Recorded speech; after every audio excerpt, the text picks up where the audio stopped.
Humans of the cardboard, welcome back to Just Nuts, guys. I was not expecting this to get revealed this early, but we already have a reveal for one of the new MIMIGHOUL cards coming in Rage of the Abyss. Keep in mind, MIMIGHOUL, the most recent TCG exclusive archetype, got 7 cards to start. Actually looks like pretty promising, even though it's a weird, it's a deck that works in a weird way compared to some other stuff recently. It still has some good legs already to start, and it's supposed to be getting 7 new cards in Rage of the Abyss. The first card being revealed here being MIMIGHOUL Charm. Very excited to see what this card does. But yeah, this got released by the Yu-Gi-Oh! Europe TCG, Twitter page. They released information saying in Rage of the Abyss premiere event on October 4th to 6th. This is going to be one of the exclusive prizes you can get as an ultra rare copy of this card. Hopefully it's good. Normally when they do, like premiere event, prize cards, these cards tend to be a little bit better. Also, kind of low-key confirmation of a new monster here. This is obviously MIMIGHOUL Archfiend, but you have this girl, the cutesy girl on the left side here. We have not seen her in the archetype yet, as far as I know. Unless somebody wants to correct me there, I don't remember ever seeing anything for this card yet. So, also kind of confirming, hopefully, a new monster. Hopefully, that's good as well. But let's get into what this card actually does. So, MIMIGHOUL Charm is a continuous spell card. It reads as follows.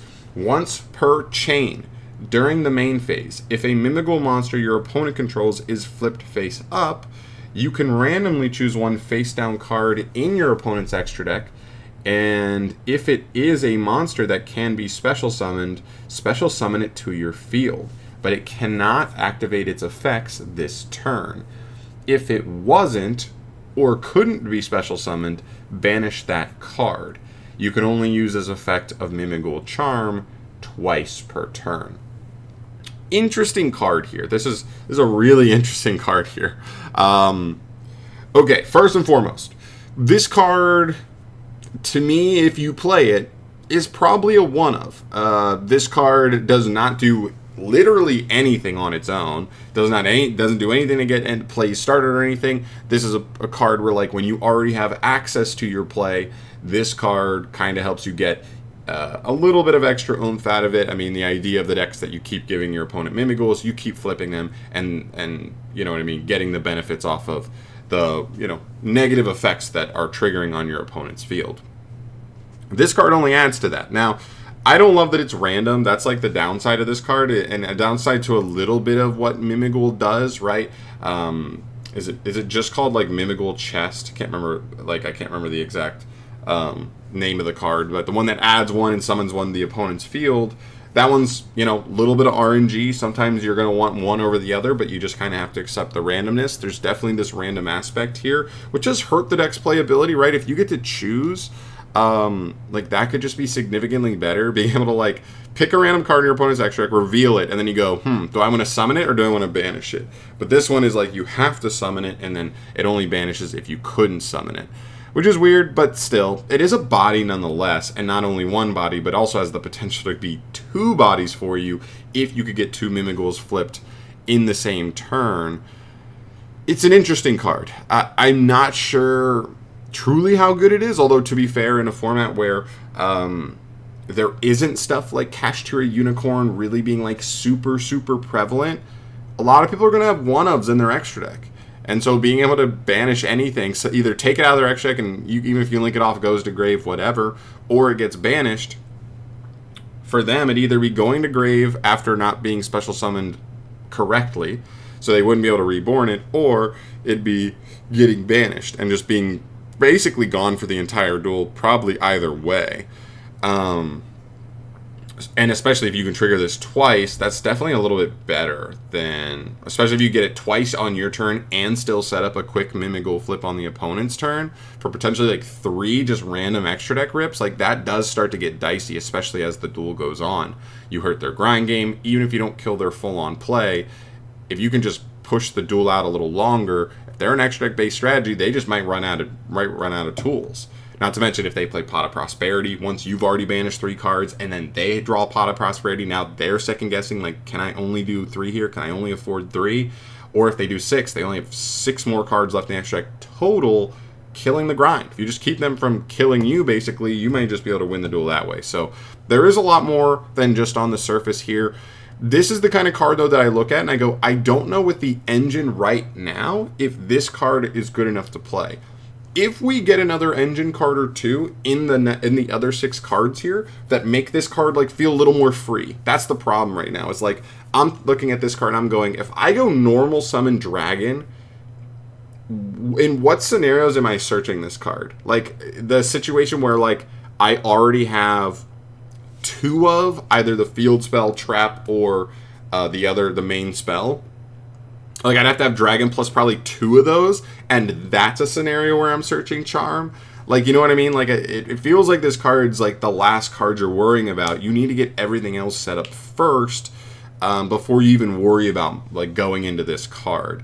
And then, obviously, I didn't even mention it. There's obviously the high roll potential with this card, where, like, you take just, like, a super nasty end board boss monster out of your opponent's extra deck, plop it onto your field. Let's just say, even for example, SP Little Knight or IP Masquerena. That's not like a super insane thing, but it's in most people's extra deck. If you hit either of those, yeah, you can't activate them this turn, but if you're talking about going first turn 1, and you just take IP or you take SP, then you just get to sit there and go, oh, this is just part of my end board now, because they can't activate their turns, or their effects this turn, but they can next turn. This card also, for what it's worth, helps you attack for game. This card does not restrict them from attacking at all, I believe. Yeah, it just keeps them from activating their effects. So this card gives you a bunch of bodies. Extra monsters tend to be bigger bodies a lot of the time. You probably just have a lot more damage, and I know Mimighouls sometimes can struggle with putting enough damage on board to kill your opponent. So at the end of the day, not a bad card. The RNG kind of irks me a little bit, right? And especially if you just run into a deck that just doesn't have great targets. They're not really an extra deck-oriented deck. They're not playing boss monsters or anything like that. You know what I mean? That your overall potential for this card definitely goes down a little bit. But aside from the RNG aspect of it, I do think it's a card that's interesting. It needs to feel more free. It needs to feel like our engine gets this while also doing everything else in the deck, like, consistently. I don't want to have to feel like I'm never... Like, this would be a one of right now. Like, if you wanted to play it in the Mimighoul right now, without the 6 cards from this wave... You could play this at 1, but I feel like right now I'd sit there and I'd go, when am I searching this? I would need Dragon as a normal summon to search it, right? I would need the field spell also to get me an extender or the normal spell. And I'd probably also want the trap already. Like, so I'm like, where am I actually getting this card? Like, I'd have to already have like a really nasty hand, which kind of makes this card feel a little more of a win more card at the moment, rather than like an actual just staple, solid, awesome card in the strategy. But there is a world where with the other 6 cards, they make this card feel a lot more valuable and worth it in the strategy. But we'll have to wait and see on what those other cards end up being. But all in all, still a fun card. Excited to see what this new girl does as well, because one of the things I'm most excited about is for Konami to make at least one more really good flipping Mimighoul, because I like Archfiend a lot, we like Dragon a lot, we don't like Cerberus a lot. We need something to be better than Cerberus for the deck, and maybe this will be her. We'll see. But yeah, really excited to see what the rest of the stuff is. Pretty interesting card here. Let me know your thoughts down below. I've just been getting started in Mimighoul. I'm very excited to dive deeper into them, but so this is more surface reaction to this, but I'd love to hear anybody who has like a deeper dive into Mimighoul already to let me know their thoughts. Somebody who's already been playing the deck a lot with the first wave, I'd love to hear your thoughts on how this card kind of jumps into the mix. But I'm at it for today. Sorry if I spent too long on this one card, 9 minutes, but I think there's just so much going on with Mimighoul, and this card too is a very interesting card. I'd love to hear you guys' thoughts on this down below. I'm out of here though. I'll keep you updated on all things Yu-Gi-Oh! News going forward. Thank you so much for watching as always. I will see you guys in the next one. Peace.